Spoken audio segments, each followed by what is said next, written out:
നെഹ്റുവിൻ്റെ ജന്മസ്ഥലം എവിടെയാണ്? അലഹബാദ്, ഇപ്പോഴത്തെ പ്രയാഗ്രാജ്. ജവഹർ എന്ന വാക്കിൻ്റെ അർത്ഥമെന്ത്?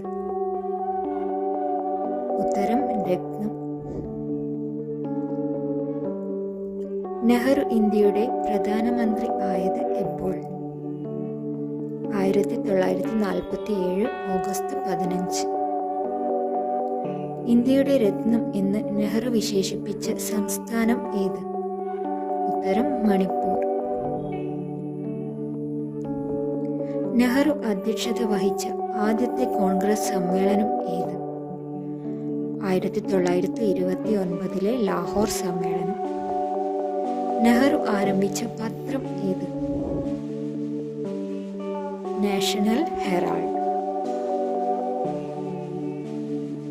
നെഹ്റുവിൻ്റെ ആത്മകഥയുടെ പേര് എന്ത്? An autobiography. തുടർച്ചയായി എത്ര കാലം നെഹ്റു പ്രധാനമന്ത്രിയായി സേവനമനുഷ്ഠിച്ചു? 16 വർഷവും 9 മാസവും. ഋതുരാജൻ എന്ന് നെഹ്റുവിനെ വിശേഷിപ്പിച്ചത് ആര്? രവീന്ദ്രനാഥ ടാഗോർ. നെഹ്റുവിന് ഭാരതരത്ന ലഭിച്ച വർഷം ഏത്?